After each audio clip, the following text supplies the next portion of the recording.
How do you think Brodie Croft looked today? Thought he looked like Brodie Croft, but in a better coloured jersey. Leeds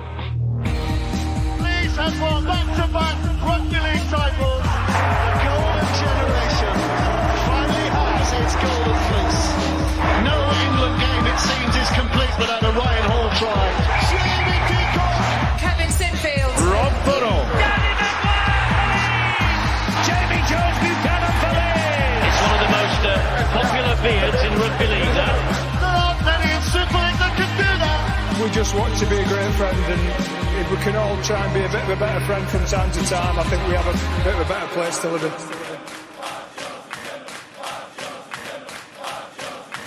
The Lot Pod is kindly sponsored by Fast Signs. Fast Signs are an established family-run business who've been providing businesses around Leeds and West Yorkshire with effective signs and graphics for almost 30 years.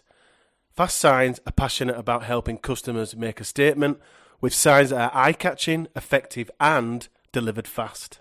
Hi everybody, welcome to the Lot Pod, the Leeds Rhinos Lot 17-8 podcast, kindly sponsored by Fast Signs. It is match review panel time, Wigan Warriors versus Leeds Rhinos. Joining me for this one, the poor sod. It's producer Chris. How are you, Chris? You've driven me to drink.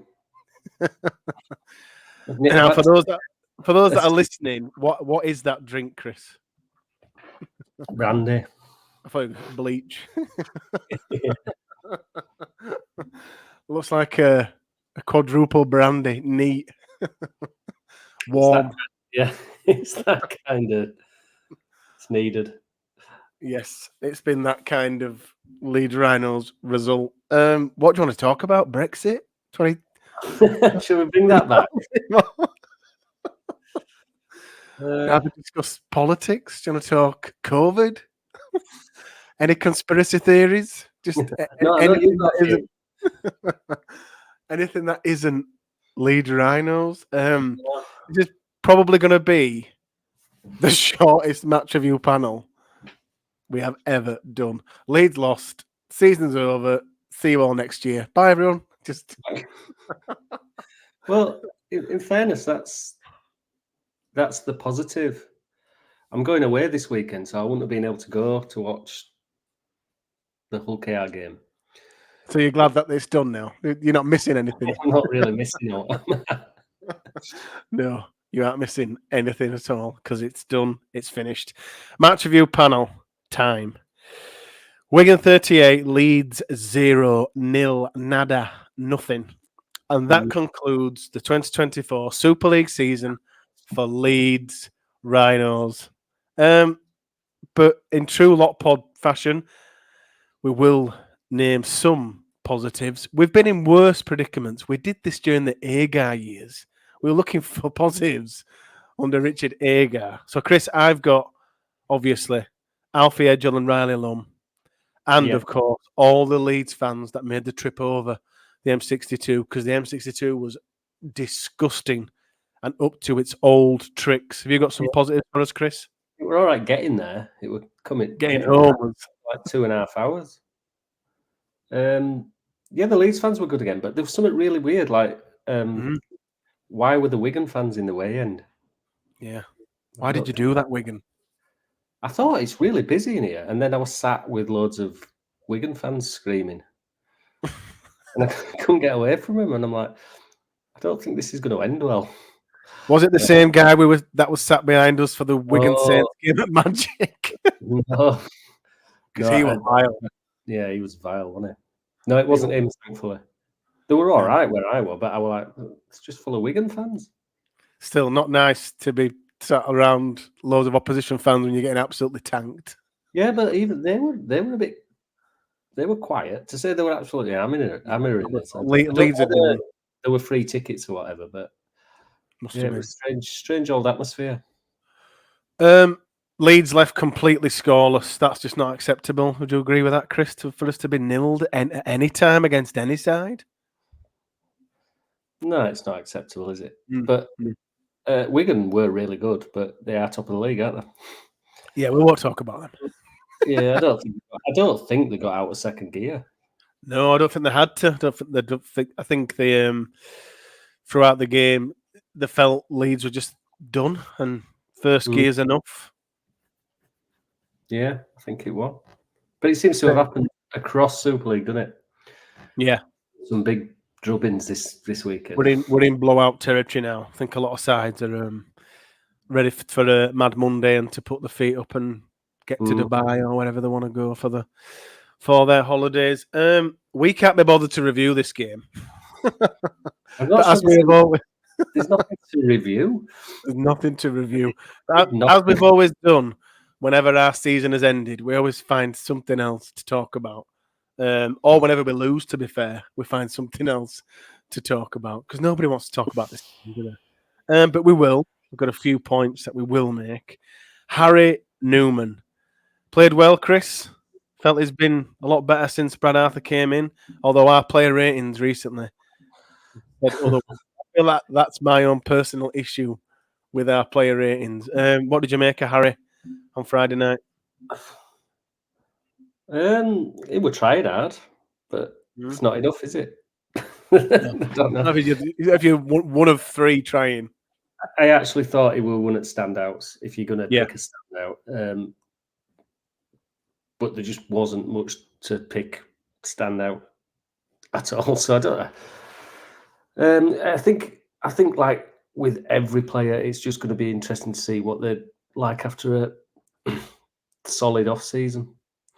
Under Brad Arthur, yeah. Because he does keep mentioning pre-season, does Arthur? I think whether he's going to give them some hell. Yeah, I do. Whether he's saying it in that he's going to give him hell or in that cliche way that coaches do, because they often say, "Oh, I need a pre-season with him," and then it comes back round. But I do get the feeling they're going to get absolutely ripped apart and rebuilt in the off season, and I do not envy them at all. Alfie Edgell started at fullback after, unfortunately, your man, as the chairman of the Lucky Millie fan club, he's injured and out for the rest of the year, it seems. So Alfie Edgell started at fullback. I believe it's only his second time he's started at fullback in Super League for Leeds. What did you make of his performance, Chris, on Friday? I thought he went quite well. He dropped one bomb right at the end, but we're done then. Well, it was a good kick. I think he's not first fullback to drop one of those. He was solid. He did everything he asked. I just think obviously we missed Miller's contribution, and work rate and things like that. But yeah, Alfie did fine. Yeah. I've got no issues with him being the backup fullback. No. So yeah, I think it's just a really difficult game to judge anyone on because we were dominated so much that. And Wigan were fab, yeah. Nobody did anything. No, just complete domination from Wigan. Yeah. By the way, Wigan will go on to win the grand final, so that is a bit of a sickener. But I can't see anyone getting past Wigan. Past them. Way too strong, way too good. As hurtful as that is, we have to hold our hands up and say they outstanding. Do you think there's a call for Alfie on the wing next year to start over Ryan Hall? Or do you think that's a bit premature? I think it's a bit premature because if you look at Ryan Hall, he's still going well, isn't he? You might look at his age, but he don't look 37, does he?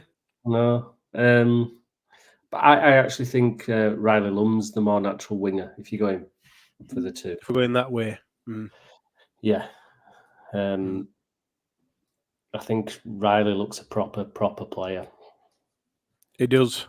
Looks completely unfazed. Similar to Alfie, really.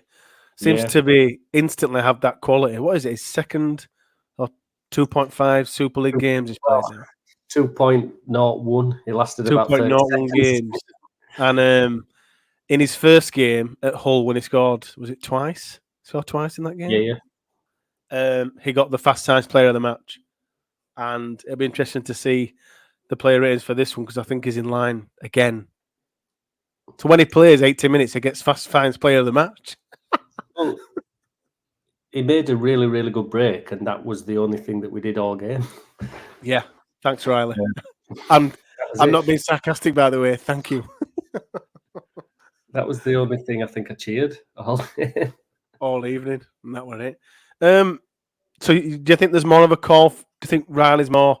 Because obviously Alfie is the fullback. Riley is more of a winger. You think there's more of a call then for Lum to be potentially pushing over Alfie for that wing spot if it isn't Ryan? I think so. Yeah. It just seems a more natural winger. And to be fair, Riley's a fullback as well. So yeah, so he's pushing him out of position. I do think it'll be Hawley on the wing. I'm just kind of thinking the more I see these kids, I was stunting their progression too much because when I watch Riley, Lum, and Alfie, I just think they're Super League players ready to go now. It's time to. Well, but perhaps it might be something that Brad Arthur switches up. It might be quote unquote Ryan Hall games or Riley Lum games. To not give Hall the full season. I don't know. It's going to be an interesting one. At some point, we're going to have to give those kids a full run, aren't we? We're going to have to let them go and let them off the shackles and straight to the first side. If we can get some form next season early on, then you're more likely to see them play, aren't you? Because it's easier to put some kids in when you're playing well than getting battered by Wigan. and then dropping them. I must admit that I am starting to panic when I think about our outside backs and the talent that's coming through in those positions. We've got tons of talent waiting in the wings there. We've got Lum, Edgell, Simpson, McCormack, Smith, and I'm probably forgetting one or two names there where we seem to be absolutely stacked. And I just feel that progression needs to be there. Now, obviously, Ryan Hall's only here for 1 year, so it still gives those players or some of those players time to develop and to become a fully fledged first team player. But the talent there is in abundance. And I can't wait to see him progress even more. You think we've hardly seen McCormack. We haven't seen Max for a year, 18 months. And then there's Jack Smith as well with waxing the lyrical in pre-season. The talent is there. I think the more interesting season's 2026. Yeah. For them. Yeah. You know, I'd like to see him get a few more games next year, but there's a lot of players coming out of contract. Yeah. 2025, so someone that could get a chance. Because there'll be another year older then, won't they? So they're starting to get 2021, 22. I think 2026 is the time. That Leeds win the treble. With Riley Lum on the wing, Jack Sinfield in the house with Fergus McCormack. I hear you loud and clear. Well, that's the end of the Wigan match review. I'm just trying to think if there's anything else to say. I don't think there is. Wigan battered us, everybody. And whilst that is the end of the review, later on in the show, we will choose a Fast Signs player of the match. Congratulations, Riley. I mean, spoilers. Spoilers. Chris, we've missed out on the playoffs for 2 consecutive seasons now. I know there's a slim chance, if it even does exist anymore. I don't think that's acceptable, and I can't and I won't put into words how upset I am that has happened. My disappointment, my displeasure, my disgust, really, that Leeds Rhinos haven't made the playoffs for the 2nd season running. How do you feel about it, Chris? 2 years running, no playoffs for the Rhinos. I'm probably not as upset as you. It's sort of like not become used to it. I think. Oh, don't tell me you're used to it, Chris. No, not used to missing out on playoffs because we're usually there, aren't we? But I think last year was such a disappointment. Yeah. I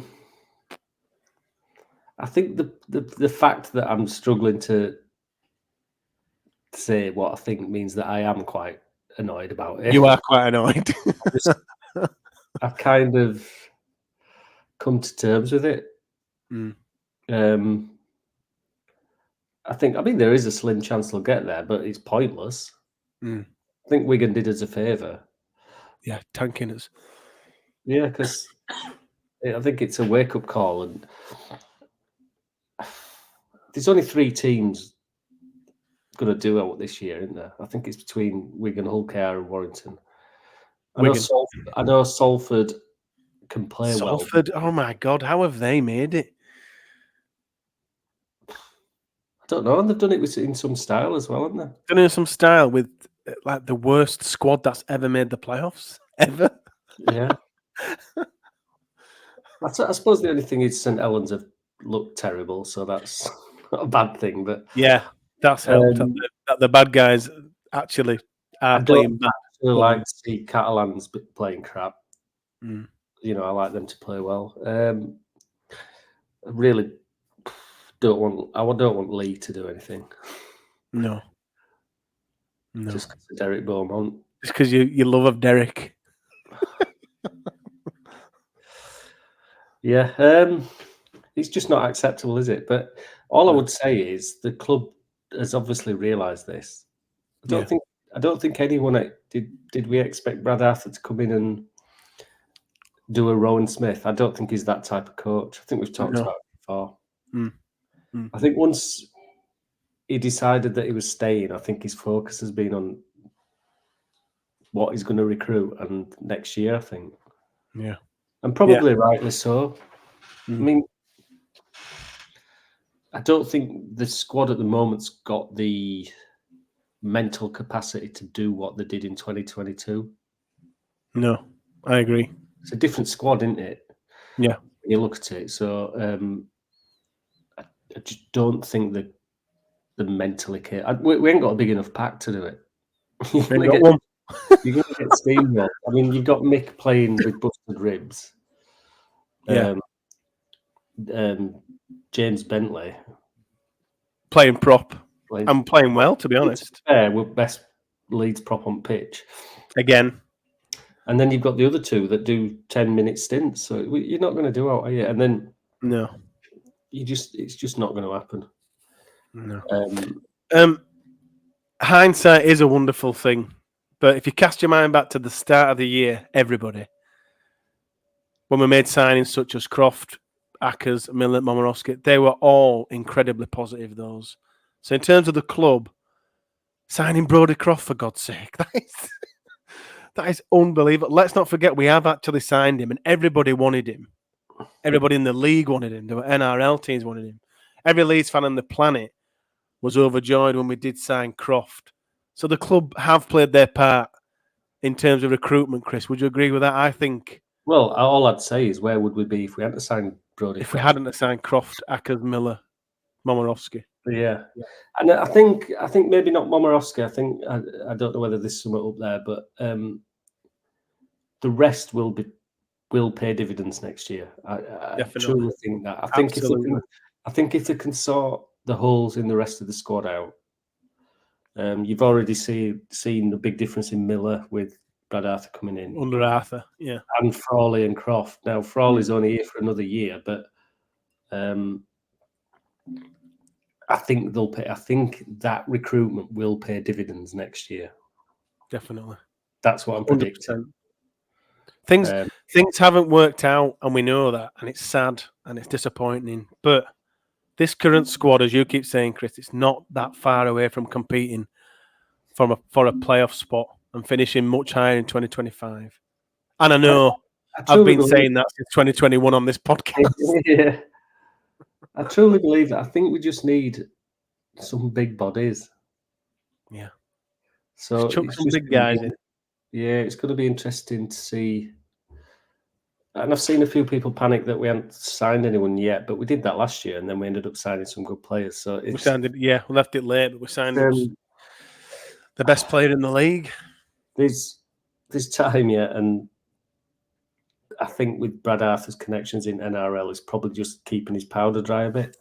Yeah. Probably going to leave it as late as possible as well, because, as I always say, the NRL fallout is always in the off-season. It's always when something will happen or a player will sign, and then that upsets another player who can't get a deal, and then they become available. So it's almost as if, specifically in terms of the NRL, the later you leave it, the more you can kind of because there's always stuff happens, isn't there? There's always There's always a reshuffle. Like they'll sign a player, then that knocks him down, and then usually if you're signing somebody from NRL early on in the season, then they're retiring from NRL, aren't they? Yeah, and they know that. So yeah, it's either an older player, or I don't know. I think let's see what movement happens in NRL. Definitely. In terms of Farmer Arthur, I think he's been here 8 weeks, 9 weeks, something like that. I think 7 so, games. Do you think he's seen enough or witnessed enough to get a good gauge on this playing squad? Obviously, he's got longer, but what do you feel he's learned in the short time he's been here, Chris? I think he'll know which players are capable of. I thought you disappeared then. I thought you had got too much here. Yeah, I just went to touch up my mascara on my eyes. I think he'll know which players are going to be capable of sort of being a lot better next year. Well, execute his game plan of what he's wanting, and I think he'll definitely know where we're short. It's interesting that he's talking about an outside back. Yes. So is someone going to leave? We'll have to wait and see. I think there'll be a few surprises. I think we just need 2 big nasty props. Yeah, to get them in, and we'll be in a much better position. He has maybe a second rower, but we've got Morgan Gannon coming back. Yeah. So just turn James Brentley into a prop overnight. Just get him on that Max Simpson diet and get him bulked up. Prop Bentley. I think we've got to remember we've got loads of people that we haven't seen for a while, haven't we? So it's Tom Holroyd. Remember him? How are they going to react to this pre-season? I think it's massive. Oh, I do.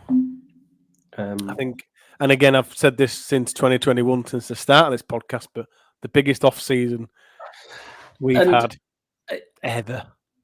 It's probably going against what I usually think, because I'm always like, well, at start of season, it's just start of season. It's not won or lost. But I think what we need to do next season is get some wins in. If you look at St. Helens now, this year, if they hadn't got started off well and got some wins on the board, they'd have been 9th or 10th. Yeah. Do you know what I mean? So I think we need to start like a house on fire and get those wins banked. In early rounds. Because you're not going to be up there all this. Wigan this year, they had a bit of a blip, didn't they? Yeah.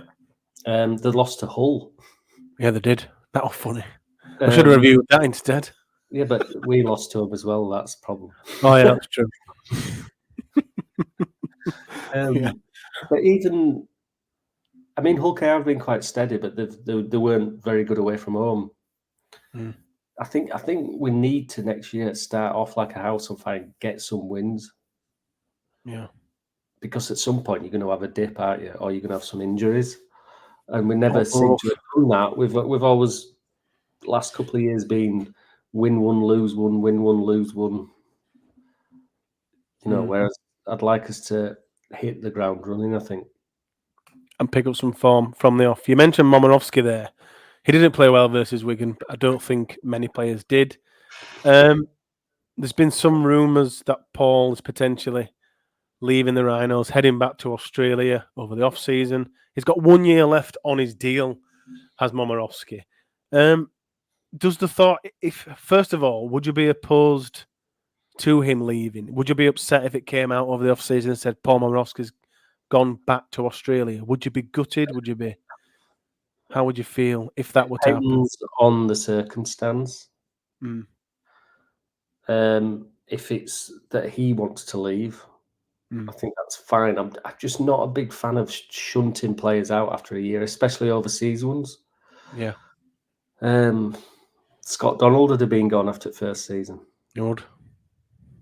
Do you know what I mean? Sometimes players, especially overseas players, Just need a year to find the feet. At the end of the day, he's contracted for next year, so I'm just not a big fan of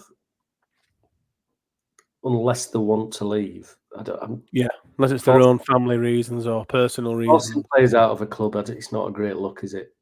After a year. So, but it depends. If he goes, whatever the circumstances, then it gives either some kids an opportunity, or we do get an outside back. Does the thought of an overseas outside back appeal to you? Say if it is Momorowski out and then a new one in, and then we have two quarter spots for the more forward pack area. Does the thought of an outside back appeal to you? What have we got? Would we have 3 quarter spots then? If Momorowski left, yeah. We'd have Fussy to and Martin Momorowski. It depends who it is, doesn't it? It's pointless replacing like for like. Yeah. I think if you're going to do it, it'd have to be someone quite exciting. I also think as well the fact that Arthur's been open with it, saying that, because he's mentioned it in a press conference or two, he's spoken about an outside back. Makes me think he's got the player lined up. Possibly, yeah. Which is why he's mentioned it. Makes me think he's been really open, as if to say, get ready because there is someone coming in and it's going to be an outside back. Yeah, I think it'll be an interesting off-season. They can mess around with outside backs all they like. If we don't get any props, we're knackered. It doesn't matter. Yeah, we can have Brodie Croft, we can have Lackey Miller, but if they don't get any props to actually dominate a game, we are going to do much. It's pointless, isn't it? Yeah, pointless. Don't even bother. sign who you want on outside backs, but unless you get some props, some big bodies, it's pointless. Absolutely pointless. Player ratings time. Now, a lot of people too low. Yeah, my catchphrase is gone. Which is exactly what people have been saying today to us. There's definitely not going to be any too low. There should be some too high for this one. So the player ratings, if you are brand new to us, Statman Reese on X at Statman Reese puts out a Google form after every Leeds game. You can rate all the Leeds players from 1 to 10. And these are what all of our listeners, our viewers, our subscribers on YouTube have said about the Leeds players' performance for the game against Wigan. I'll just rattle through these, then we'll decide our best science player of the match for the Wigan game. Alfie Edgill's 6.2. I do think that's too low. I genuinely do. I think in a game like this, when we had 2-3 kind of shining lights, I'd give him at least a 7. Fussy Tua, 4.2. Momorowski, 2.3. That is really scathing. Harry Newman, 5.2, which is, it doesn't matter because that's roundabout where Harry lands in these player surveys. It's a bit ridiculous, isn't it? But absolutely, yes, it is. Riley Lum, what do you think Riley Lum got, Chris? What did Alfie Edgell get? 6.2. Higher then, so 6.8. Oh, close. 6.9. Think that's a fair reflection? Yeah. Yeah. I don't. It's difficult to score high when It's been bad. It's been absolutely bad. Brodie Croft, and I'm gonna say it. I think this is his lowest performance. Lowest rating after this performance, 5.4. I don't recall him ever being as low as that. Matt Frawley. Not sure what he can do. No, we can't do anything else. Matt Frawley, 4.2. Michaledzki, 5. Again, don't ever recall Mick being that low. Andy Ackers, 4.4. Justin Sangare, 2.2. So worse than Momorowski. James McDonald, 5.1. And again, Reece Martin, 4.7. Don't ever recall Reece. No, I didn't think Reece had a great game, actually. Usually, he's, even in a poor performance, he's one that sort of stands out. I thought James McDonald was far better. Yeah. So, yeah, but 4.7 for East. Don't ever recall him being that low. Nobody's going to have a good game when you just pinned in your own 20-metre line. No. Nobody's going to shine. Cam Smith, 3.9. Again, nothing out of the ordinary for these player ratings. Because for some reason, Harry and Cam seem to get absolutely battered. James Bentley, 5.5. Bestie of the pod, Jared, 4.8. Again, probably Jared's lowest ever score. Sam Lasoni, 4.4. Dono, 4.5. And Brad Arthur, 5.4. So those are the player ratings, Chris. But who is your Fast Signs player of the match? Well, it was between James McDonnell and Riley Lum. But let's give it Riley Lum. Let's give it to Riley Lum. I agree. Riley Lum, you are officially the Fast Signs player of the match. The Fast Signs Matt Frawley, second place, silver medal. I reckon that goes to James McDonnell. Anything else to add? We managed to squeeze 30 minutes out of this somehow. I hope we win next. Yeah, let's preview KR. I think have they shifted the Wigan game to Thursday? The Wigan game is now on the Thursday, which is just it's really bizarre. Because horrific. If Wigan win that, then Hull KR can't get top spot. No, they've removed all the drama. They've screwed loads of fans. What is it? Is it 5 days notice? 6 days notice? Because they had them all on Friday night, didn't they? Yeah. Which I think the last game of the season should be anyway. But absolutely. Every other sport does it. The only thing I'd say is with them doing that, if Wigan win the League Leaders Shield, Hull KR might rest some people. And our players should not want to go out on a whimper. Yeah. No, they should want to. Not that I can't see Hull beating Catalan. No. I can see Saints beating Lee. But if Hull managed to beat Catalan, St Helens beat Lee, and we beat Hull KR, then the misery continues for another week. We'll somehow get a playoff game. Wow. Which I think, to be fair to the competitiveness of Super League this year, that we'd usually be 28 points and you'd usually be within that playoffs. Yeah, you would. You'd certainly be with a better shout than what we are currently. Yeah. That's for sure. So it's been a good run-in, I think, for the playoffs. It's just I wish it all came down to that Salford game, didn't it? Yep, that was the one. That's when we bled out that game, when we lost that. Salford's points difference is not very good. No. And we'd have knocked, obviously, 2 points off them. We'd have been on 30 and above them. Yeah. Would have been in fifth. Would have been fifth. What if maybes, and just how close we were. Do you think quick prediction, do you think we'll beat KR? What do you reckon? My prediction is that I'll be in a bar in Bilbao, not giving a shiny shit. Not giving a shiny shit. Drinking some sangria. Or something even stronger to try and forget about Leeds Rhinos until 2025.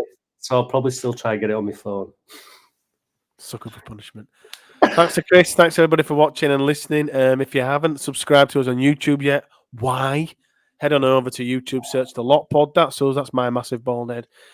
Give us a subscribe as we crawl our way to 1,000 subscribers. If you are listening on iTunes or Spotify, please do rate us 5-star and leave us a review. It just bumps us up those podcast charts more than you will know. And we are totally worth it. If you enjoy what we do on The Lot Pod, if you've enjoyed this season, of course, there's still more to come. But if you've enjoyed everything we've done and what we do and the content we create, please also consider subscribing to our Patreon page, patreon.com/The Lot Pod. Subscriptions are available from £1, £3 and £5. And all the money just goes towards the Lockpod studio, to our equipment, to our mics, and to helping us continue to grow the channel and the podcast. We will be back to review the Hull KR game. I will see Chris won't. He'll be drunk in Bilbao with his wife, having a really nice time. I'm not going with my wife. I'm going with my mates, which is He'll even be drunk worse. in Bilbao with his mates, not his wife, having the time of his life. And we'll be here to review the Hull KR game. Take care, everybody.